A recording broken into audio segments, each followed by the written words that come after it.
तो हमारे पास ये 4 पेशेंट हैं, ये यूपी, एमपी, यूपी, राजस्थान। तो ये जो सारे पेशेंट्स हैं सब लोग अपना इलाज ले रहे हैं, लेने में इनकी जो भी ट्रीटमेंट ले रहे हैं अपनी तरफ से बेस्ट ट्रीटमेंट ले रहे हैं, इसमें कोई भी गलत नहीं है। ये जो पेशेंट है मेरे पास आज 10 महीने बाद आए ना? जी सर। ये मेरे पास 10 महीने बाद आए हैं, जो कि यूपी से हैं, और इनको जो प्रॉब्लम है, ये जो हाथ है, जैसे इसमें इनको कुछ पता नहीं चलता, ठीक है, इसमें कोई मूवमेंट नहीं, ना ऊपर उठता है ना मुड़ती हैं उंगलियां, और ये काफ़ी टाइम से यहाँ पर फिजियोथेरेपी ले रहे हैं, और हमारे पास से नहीं किसी और से ले रहे हैं, और उससे इनका ये हाथ भी जल गया। ये देख सकते हो आप, इधर लेके आओ, ये हाथ भी जल गया, ये भी जल गया, और ये सूजन भी है, ठीक है। तो मैं कई बार ऐसे लोगों को बताता हूँ कि ये जो ट्रीटमेंट है, जब भी ब्रेकियल प्लेक्सिस से इंजरी होती है उसमें कोई भी सिकाई विकाई नहीं करानी होती, तो इन्होंने सिकाई करवाई और उसके कारण ऐसा हो गया। अब ये 10 महीने से सिर्फ यही सिकाई और मसाज और एक्सरसाइज और दवाइयाँ ले रहे हैं। इनसे पूछते हैं आज इनको हमारे बारे में कैसे पता चला और हमने इनको क्या बताया इसके बारे में। सर आपके बारे में मुझे यूट्यूब पे पता चल रहा है, ठीक यूट्यूब पे देखें। तो ये इसका तुम क्या ट्रीटमेंट ले रहे थे अभी? इसका सर फिजियोथेरेपी करवा रहे हैं हम 6 महीने से। तो कितना पैसा लग चुका है? सर फिजियोथेरेपी में हमारा 1 लाख के समथिंग लग गया। ठीक है, तो डेली का कितना खर्चा होता है इसमें? डेली का मतलब उस हिसाब से होता है सर। कितना होता है मुझे नहीं पता, इसलिए पूछ रहा हूँ। 300-400 रुपये तो होता ही होगा। हाँ सर, इतना तो 600-700 रुपये। 600-700 रुपये, ठीक है। तो उन्होंने अपनी तरफ से बेस्ट ट्राई करी है। हाँ जी ठीक सर, है, जो भी किया। तभी तो आप 6-7 महीने से ले रहे होंगे, ठीक है।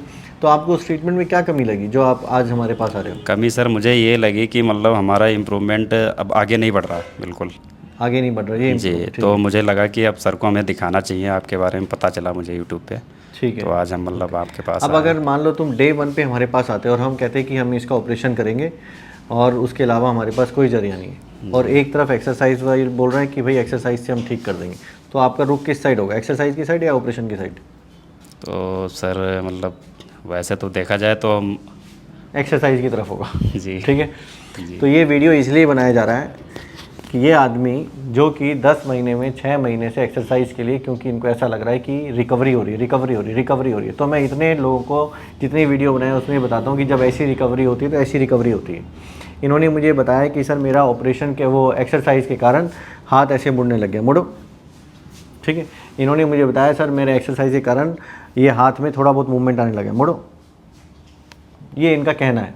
तो ये रिकवरी, अगर आपको इस रिकवरी से एन्जॉयमेंट अच्छा लगता है तो इसमें एक्सरसाइज के कारण नहीं हुआ ये आप सब लोगों को बता देता हूँ मैं। ये जो कि नस थी डिफरेंट लेवल पे, किसी में खींची होती है, किसी में टूटी होती है, किसी में उखड़ी होती है, किसी में कंप्रेस होती है। तो इनकी नसें जो यहाँ की थी और जो यहाँ की थी वो सिर्फ खींची थी, इसीलिए उनको अपने आप ही आना था, उसमें एक्सरसाइज का कोई रोल नहीं था। एक्सरसाइज का रोल सिर्फ इतना था जब तक उसमें नहीं आएगा तो जॉइंट सॉफ्ट रहे, उसमें खुद भी कोशिश करते तो भी आ जाता, इसमें किसी का कोई रोल नहीं है। ये जो रोल है जो इनका ये आया है, अगर डे 1 पर अगर हम इनका ऑपरेशन करते तो क्या पता इससे अच्छा आ जाता, ठीक है, जो विदाउट ऑपरेशन आ ही नहीं सकता है। तो इन लोगों को क्या लगता है कि एक्सरसाइज के कारण ठीक हुआ है और एक्सरसाइज के कारण हम और कंटिन्यू करें तो ठीक हो जाएंगे, ऐसा कभी नहीं होता।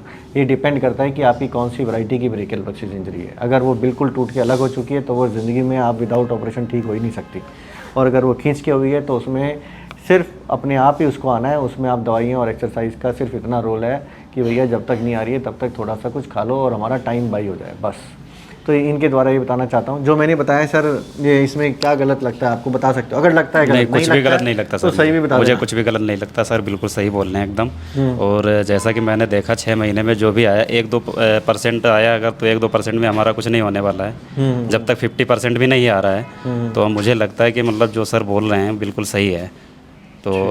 तो आप सबके लिए ये है कि जब आपको चोट लगी होती है और कोई बोल रहा है तो एक्सरसाइज से ठीक हो सकता है, तो आप स्वाभाविक है कि आप एक्सरसाइज की तरफ जाओगे। तो लेकिन फिर उस डॉक्टर को आपको गालियाँ नहीं देनी और कोई भी उसके एफर्ट पर आपको कोई ऐसा नहीं करना है कि उस डॉक्टर ने आपके लिए, जिसने फिजियोथेरेपी करी है, वो आपके लिए टाइम पास कर रहा है। उनको जितना भी अपनी तरफ से आता है वो अपनी तरफ से बेस्ट ट्राई कर रहे हैं, लेकिन जितना आपको अगर अंडरस्टैंडिंग नहीं है और उनको भी अंडरस्टैंडिंग नहीं है तो प्रॉब्लम आपको है। तो आपको सर्च करना है, अगर आपको एक्सपर्ट मिल जाता है तो उनसे आपको ट्रीटमेंट कराना है। तो आपके इनमें संक्षिप्त में यही बताया गया कि अगर आपको एक्सरसाइज से आराम आ रहा है तो 3 से 4 महीने ही वेट करना है। अगर उसके बाद आराम नहीं आ रहा है तो आपको उसको स्टॉप करना है और ऑपरेशन कराना है इमीडिएटली। 10 महीने तक वेट नहीं कराना है। समझ गया जी? ओके।